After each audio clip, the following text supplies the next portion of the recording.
Sir में आज I don't ever slow up, no I don't take shit. I got no love for the fakeness. If you wanna play tough and wanna hate this, I'll always show up. I don't ever slow up, no I don't take shit. I got no love for the fakeness. If you wanna play tough and wanna hate this, I'll always show up and make a statement. I don't ever slow up, no I don't take shit. I got no love for the fakeness. If you wanna play tough and wanna hate this, I'll always show up and make a statement. Everything I do so instinctive and so passionate. Every word I move so descriptive like an adjective. I got a vendetta against people who patented being negative when you should be getting after it. I got facts over tracks, this and that. Spitting slow, spitting fast. I could roast, I could gas. Think I'm okay at last, but I don't know if that can erase all the past. And the pettiness, a reflection of the emptiness. Hilarious, you think you're worth my time, you're delirious. Mysterious, because you hide behind a fake exterior. Inferior, you know I'll always be a bit superior. Get off of me, this ain't no humble brag. I want you to hear words, you can say them back. I want you to feel free from the chains at last, and to believe in what you got, it was built to last, yeah. Now that I've been put through hell, I never got anyone's help. I had to do it all myself.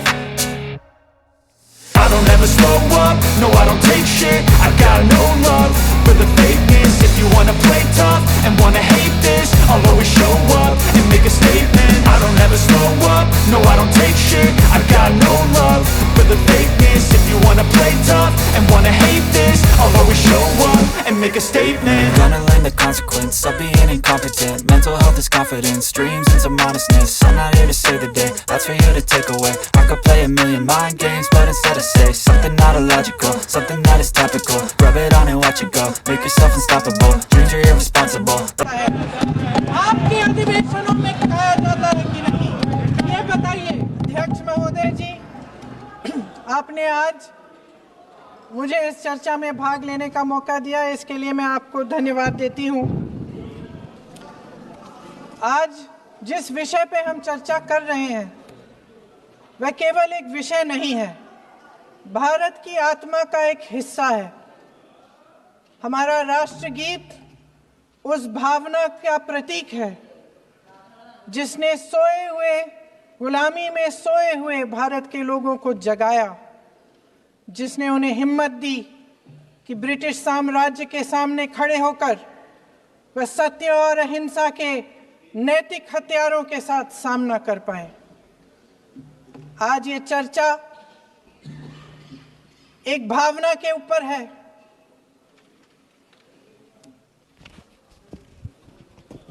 और जब हम वंदे मातरम का नाम लेते हैं तो वही भावना हमारे दिल में उजागर होती है।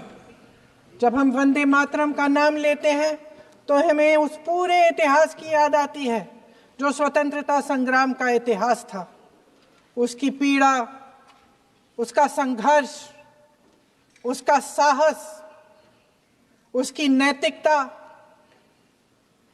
उसका जो बल था कि ब्रिटिश साम्राज्य उसके सामने झुका।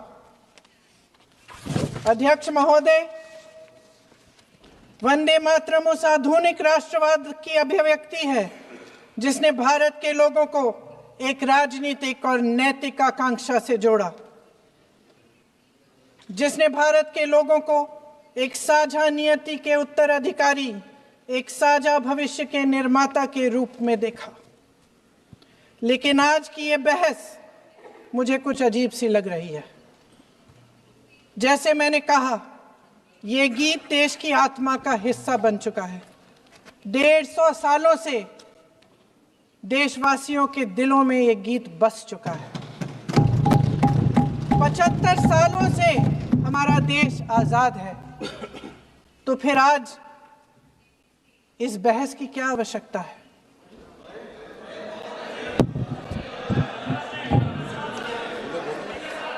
हमारा यहाँ मकसद क्या है?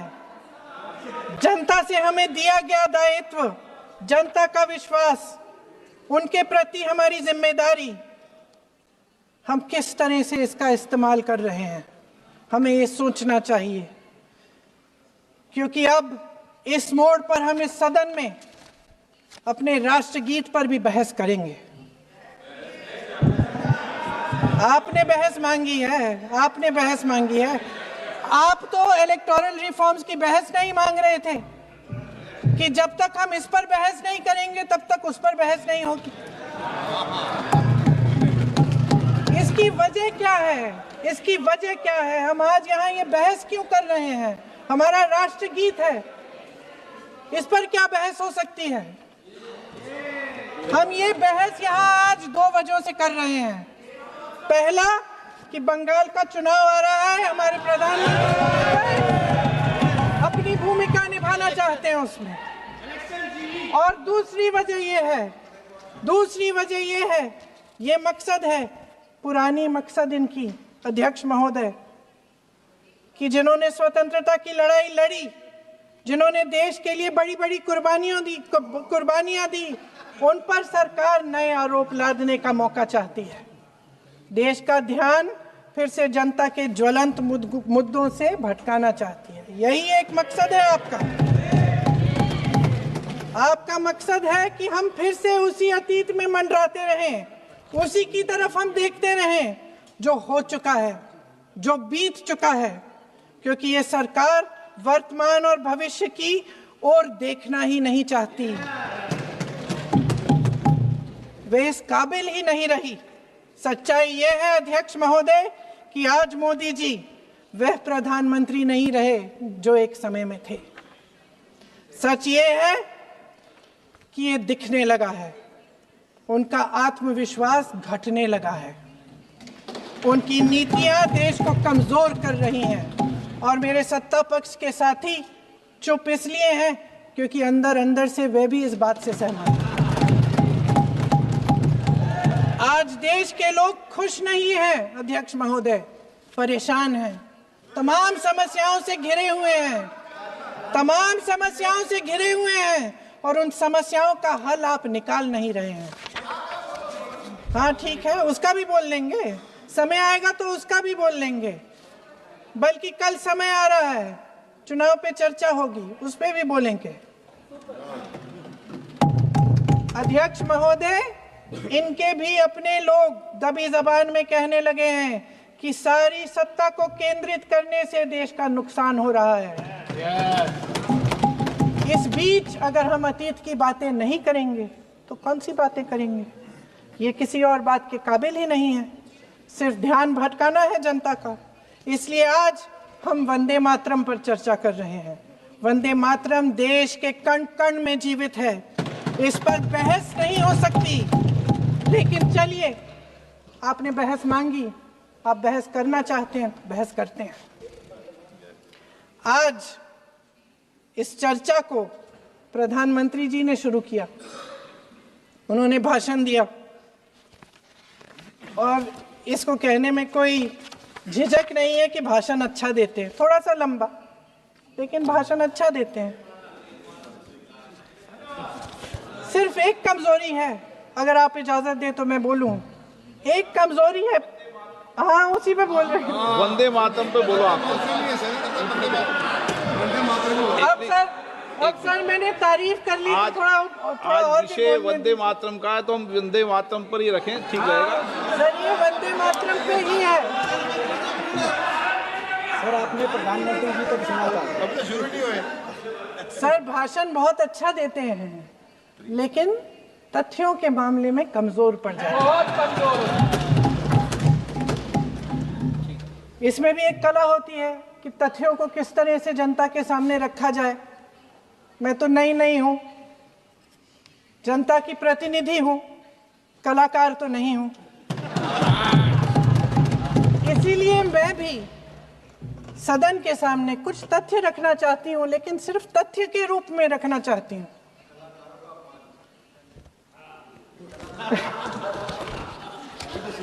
मैं उदाहरण दे देती हूँ। सर मांग रहे हैं सर वंदे मातरम के बारे में, वंदे मातरम की जो सालगिरह पे आपने एक बड़ा कार्यक्रम आयोजित किया था, उसमें प्रधानमंत्री जी ने भाषण दिया। उसमें उन्होंने कहा कि 1896 में पहली बार गुरुदेव रविंद्रनाथ टैगोर ने ये गीत एक अधिवेशन में गाया। उन्होंने ये नहीं बताया कि क्या कौन सा अधिवेशन था। महासभा, हिंदू महासभा का अधिवेशन था, आरएसएस का अधिवेशन था। किस बात से कतरा रहे थे कि ये कांग्रेस का अधिवेशन था। और उदाहरण दूं कि मैं अपना भाषण जारी रखूं। दे रही हूं। जो वंदे मातरम की जो क्रोनोलॉजी है वो भी आप समझिए, जो असली क्रोनोलॉजी है। 1875 में महाकवि बंकिम चंद्र चट्टोपाध्याय ने इस गीत के पहले दो अंतरे लिखे, जो आज हमारे राष्ट्रगीत घोषित हुए हैं, मतलब जो घोषित हुए थे और जिसको हम आज अपना राष्ट्रगीत कहलाते हैं। ये पहले दो अंतरे लिखे 1882 में। 7 साल बाद उनका एक उपन्यास प्रकाशित हुआ, आनंद मठ। उस उपन्यास में यही कविता उन्होंने प्रकाशित की, लेकिन इसमें 4 अंतरे जोड़ दिए। 1896 में कांग्रेस के अधिवेशन में गुरुदेव रविंद्रनाथ टैगोर ने पहली बार ये गीत गाया। 1905 में बंगाल के विभाजन के खिलाफ आंदोलन के समय वंदे मातरम जनता की एकता की गुहार बनकर गली गली से उठा। गुरुदेव रविंद्रनाथ टैगोर जैसे महान स्वतंत्रता सेनानी इस गीत को खुद गाते हुए बंगाल की सड़कों पर उतरे। विद्यार्थियों से लेकर किसानों तक, व्यापारियों से लेकर वकीलों तक, हर कोई ये गीत गाने लगा। इस गीत की शक्ति को समझिए। ब्रिटिश साम्राज्य इसको सुनकर कांपता था और हमारे देशवासी इसको सुनकर वह मन बनाते थे, वह हिम्मत बनाते थे कि इस भयंकर साम्राज्य के खिलाफ सत्य और अहिंसा के नैतिक हथियारों को लेकर शहीद होने की तैयारी करते थे। ये गीत मातृभूमि के लिए मर मिटने की भावना को जगाता है। इस गीत की शक्ति ये है, इस गीत का हमारे देश से जुड़ाव ये है। लेकिन 1930 के दशक में हमारे देश में जब सांप्रदायिक राजनीति उभरी, तब ये गीत विवादित होने लगा। 1937 में, अब ये मैं दूसरा उदाहरण देने वाली हूँ, क्योंकि प्रधानमंत्री जी ने अपने भाषण में इसका उल्लेख किया और गलत किया, इसीलिए मैं इसके जो सच्चे जो तथ्य हैं वो आपके सामने रख रही हूँ। 1937 में नेताजी सुभाष चंद्र बोस कांग्रेस का अधिवेशन कलकत्ता में होने जा रहा था, उसका आयोजन कर रहे थे। तो जो मोदी जी ने पत्र सुनाया सदन में 20 अक्टूबर का, और कहा कि जवाहरलाल नेहरू जी ने नेताजी को ये चिट्ठी लिखी और ये कहा कि इस पर चर्चा होनी चाहिए। उससे पहले 3 दिन पहले नेताजी सुभाष चंद्र बोस ने पंडित जवाहरलाल नेहरू को एक चिट्ठी लिखी थी, जिसका जिक्र आपके प्रधानमंत्री ने नहीं किया। और इस चिट्ठी में सुन लीजिएगा,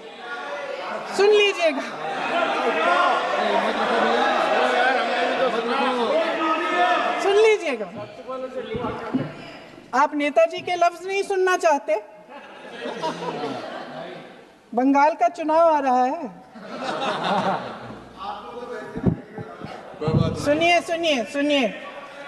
सुनिए। हाँ, कोई बात नहीं, हम तो देश के लिए हैं। हम देश के लिए हैं। आप चुनाव के लिए हैं, हम देश के लिए हैं। हम जितने भी चुनाव हारे, हम यहाँ बैठे रहेंगे और आपसे लड़ते रहेंगे और आपकी विचारधारा से लड़ते रहेंगे। अपने इस देश के लिए, अपनी इस मिट्टी के लिए लड़ते रहेंगे। आप हमें रोक नहीं सकते।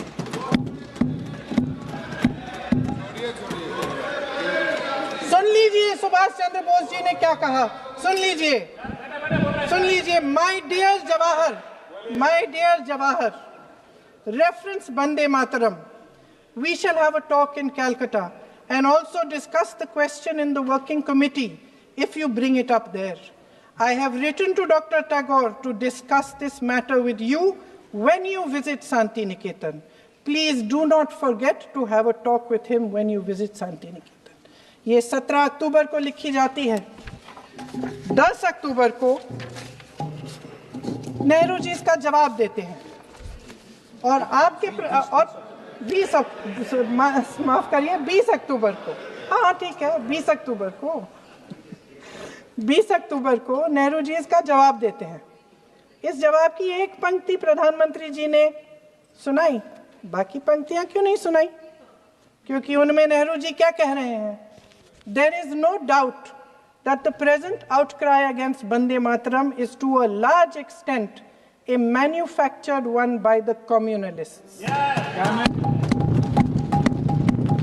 Whatever we can do, whatever we do, we cannot pander to communalists' feelings, but to meet real grievances where they exist. I have decided now to reach Calcutta on the 25th morning. This will give me time to see Dr. Tagore as well as other friends. समझ रहे हैं आप? प्रधान चुप है तो समझ ही गए होंगे। फिर क्या होता है?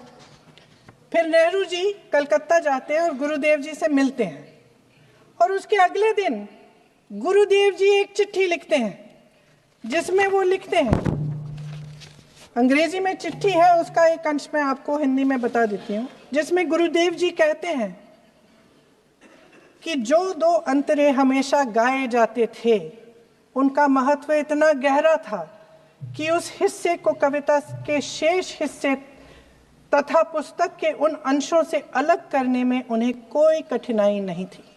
उन्होंने ये कहा कि स्वतंत्रता संग्राम में हमेशा से वही 2 अंतरे ही गाए जाते थे और उनको गाते हुए कुर्बानी देने वाले सैकड़ों शहीदों के सम्मान के लिए उन्हें ऐसे ही गाना उचित रहेगा।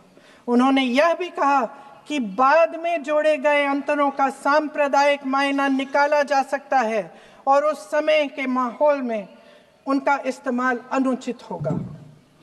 इसके बाद 28 अक्टूबर 1937 में कांग्रेस की कार्य समिति ने अपने प्रस्ताव में वंदे मातरम को राष्ट्रगीत घोषित किया। उन्हीं दो अंतरों को कार्य समिति की बैठक में महात्मा गांधी जी, नेताजी सुभाष चंद्र बोस, पंडित नेहरू, आचार्य नरेंद्र देव जी, सरदार पटेल जी, गुरुदेव रविंद्रनाथ टैगोर जी सब मौजूद थे। इस प्रस्ताव के ये सभी महापुरुष इस प्रस्ताव से सहमत थे। आगे क्या होता है ये भी सुना लूं। भारत की आजादी के बाद जब इसी गीत के इन्हीं 2 अंतरों को 1950 में डॉक्टर राजेंद्र प्रसाद जी ने संविधान समिति में भारत का राष्ट्रगीत घोषित किया, तब लगभग यही महापुरुष मौजूद थे। इनके साथ साथ B.R. अम्बेडकर जी भी सभा में थे और इनके साथ साथ मेरे सत्ता पक्ष के साथियों के नेता श्री श्यामा प्रसाद मुखर्जी भी मौजूद थे। वही 2 अंतरे राष्ट्रगीत घोषित किए, किसी ने कोई आपत्ति जारी नहीं की, कोई आपत्ति नहीं जताई। वैसे इन तथ्यों के साथ जुड़ा एक और तथ्य भी है जो मैं यहाँ पे आपके सामने रखना चाहती हूँ।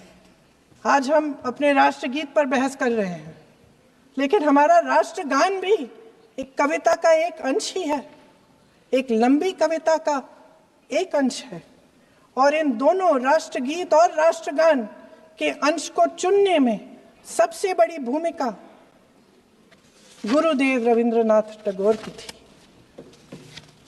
वंदे मातरम के स्वरूप पर सवाल उठाना, जिसे संविधान सभा ने स्वीकार किया, न सिर्फ उन महापुरुषों का अपमान करना है जिन्होंने अपने महान विवेक से ये निर्णय लिया, मगर एक संविधान विरोधी मंशा को भी उजागर करता है। क्या सत्ता पक्ष के हमारे साथी इतने अहंकारी हो गए हैं कि अपने आप को महात्मा गांधी जी से, रविंद्रनाथ टैगोर जी से, राजेंद्र प्रसाद जी से बाबा साहब अंबेडकर जी से, मौलाना आजाद जी से, सरदार पटेल जी से, सुभाष चंद्र बोस जी से बड़ा समझने लग गए हैं। मोदी जी का अपने भाषण में ये कहना कि राष्ट्रगीत को एक विभाजनकारी सोच द्वारा काटा गया, उन सब महापुरुषों का अपमान है जिन्होंने अपना पूरा जीवन इस देश की आजादी की लड़ाई में झोंक दिया। वंदे मातरम को विभाजित करने का आरोप लगाकर आप पूरी संविधान सभा पर आरोप लगा रहे हैं, उसके हर एक नेता को दोषी ठहरा रहे हैं। यह हमारी संविधान सभा और हमारे संविधान का खुला वार है। और जहां तक जवाहरलाल नेहरू जी की बात है, जितनी देर हमारे प्रधानमंत्री देश के प्रधानमंत्री रहे हैं, 12 साल हो गए हैं, लगभग उतने ही सालों के लिए जवाहरलाल नेहरू जी जेल में रहे। किस लिए? इस देश की आज़ादी के लिए। उसके बाद 17 साल के लिए प्रधानमंत्री रहे। आप बड़ी आलोचना करते हैं इनकी, लेकिन अगर इन्होंने इसरो नहीं बनाया होता तो आज आपका मंगलयान नहीं होता। अगर DRDO नहीं बनाया होता तो तेजस नहीं बनता। अगर IIT और IIM नहीं बनाए होते तो हम आज IT में आगे नहीं होते। अगर एम्स नहीं बनाया होता तो हम कोरोना की जब बड़ी चुनौती का सामना कैसे करते? हाँ, वही बना रहा है कुछ भी। इसका मतलब है इस मुद्दे का जवाब नहीं है आपके पास है? अगर इन्होंने BHEL, गेल, सेल, भाखड़ा नंगल ये सब नहीं बनाया होता जो आप सब बेच रहे हैं, तो ये विकसित भारत कैसे बनता? और मत कहिए बाकी। पंडित जवाहरलाल नेहरू इस देश के लिए जिए। सुन लीजिए, बेच लो यार, और बाकी भी बेच देंगे। पंडित जवाहरलाल नेहरू इस देश के लिए जिए और देश की सेवा करते करते उन्होंने दम तोड़ा। फिर भी सुन लीजिए, मेरी एक सलाह ले लीजिए। सर, मैं आपको आपके माध्यम से सलाह दे रहे हैं, हम छोड़ना नहीं। सर, मैं आपके माध्यम से एक सलाह दे देती हूँ। हमारे प्रधानमंत्री महोदय 12 सालों से इस सदन में हैं, मैं मात्र 12 महीनों से हूँ। फिर भी छोटी सी सलाह है। उन्होंने अभी हाल ही में चुनाव था, कुछ महीनों पहले उन्होंने एक सूची निकाली थी कि विपक्षी दलों ने और विपक्ष के नेताओं ने कितने अपमान किए हैं इनके, और उसमें शायद 90-99 ऐसे उन्होंने अपमानों की सूची बनाई थी। तो मैं उनको एक छोटी सलाह देना चाहती हूँ कि नेहरू जी से जितनी भी शिकायतें हैं, जितनी भी गलतियां उन्होंने की आपके जहन में, जितनी भी गालियां देनी है, जितना भी अपमान करना है, उसकी भी एक सूची बना दीजिए। नहीं, बात खत्म नहीं है। 999 अपमान, 9999 अपमान, सूची बना दीजिए। और फिर हम एक समय निर्धारित करते हैं, जैसे हमने 10 घंटे आज वंदे मातरम पर हमने बहस किया है ना, उस तरह से हम अध्यक्ष महोदय जी से पूछेंगे, एक समय निर्धारित करेंगे, 10 घंटे, 20 घंटे, 40 घंटे, जितने घंटों में आपकी ये शिकायत पूरी हो जाए, माननीय सदस्य, आप शांत हो जाएं और हम बहस कर लेंगे। लेकिन इस सदन का कीमती समय, जिसके लिए हमें यहाँ पे जनता ने भेजा है, जैसे हमें जनता की समस्याओं को हल करने के लिए चर्चा करनी चाहिए, इस्तेमाल करना चाहिए, उसको इसी के लिए इस्तेमाल करिए। उसके बाद जैसे अंग्रेजी में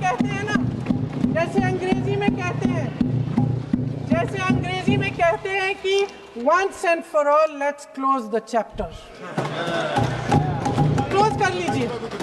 देश सुन लेगा क्या क्या शिकायतें हैं, किसने क्या किया, इंदिरा जी ने क्या किया, राजीव जी ने क्या किया, परिवारवाद क्या होता है, नेहरू जी ने कौन सी गलतियां की, सुना लीजिए, फिर खत्म। उसके बाद बेरोजगारी, महंगाई, महिलाओं की समस्याएं, जो पीएमओ में हो रहा है उसकी बातें, उसकी चर्चा, जो बैटिंग ऐप के बारे में हो रहा है पीएमओ के अंदर, आप जो माननीय एफसी सदस्य प्लीज जो एफस्टीन वंदे फाइलों मातरम में में बोलें। आपके मंत्री महोदय के नाम निकल आए हैं, माननीय उसकी चर्चा सदस्य प्लीज करेंगे। आप वंदे मातरम में बोले। आप इधर उधर डाइवर्ट मत हो।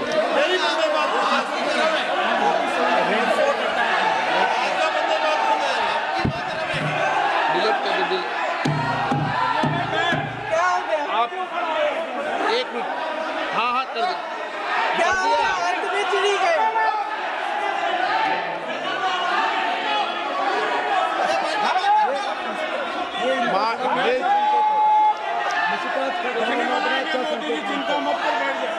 बहुत बढ़िया। माननीय अच्छा, आगे सदस्य एक मिनट, माननीय सदस्य आगे बढ़ो आप महोदय, आगे वंदे बढ़ो। मातरम पर सार्थक चर्चा करें।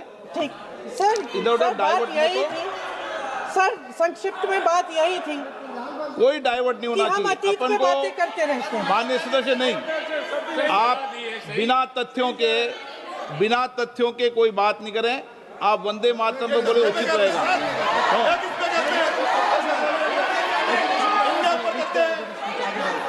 मैंने प्लीज अध्यक्ष महोदय, मैं आपकी बात मानती हूं, लेकिन बिना तथ्य के बहुत सालों के लिए ये हम पर आरोप डाल रहे हैं।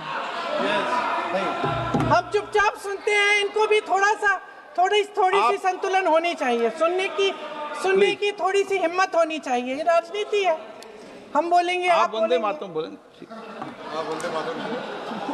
वंदे मातरम सर।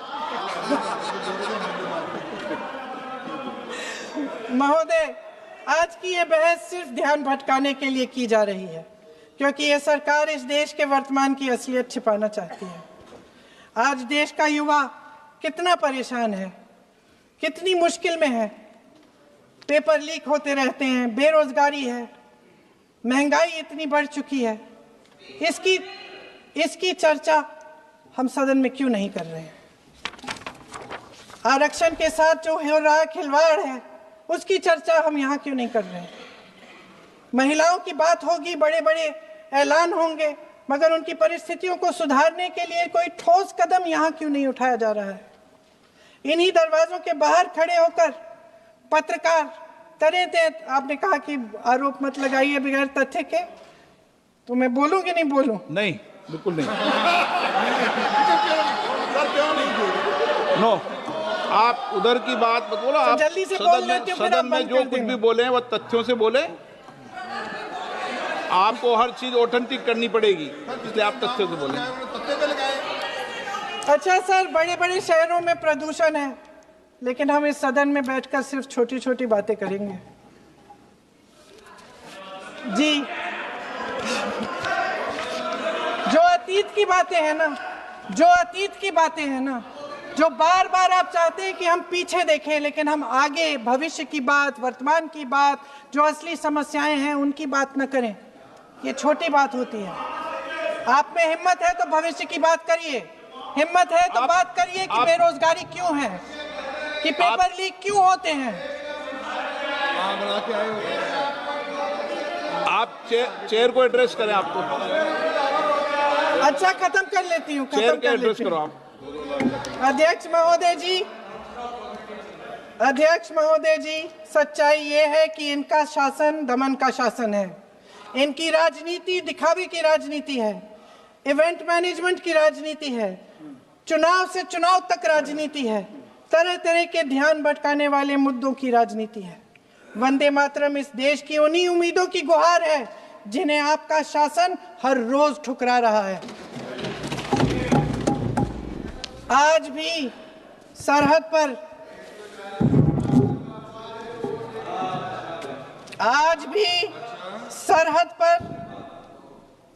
पर जवान जब दुश्मन का सामना करता है तो उसकी छाती में वंदे मातरम गूंजता है।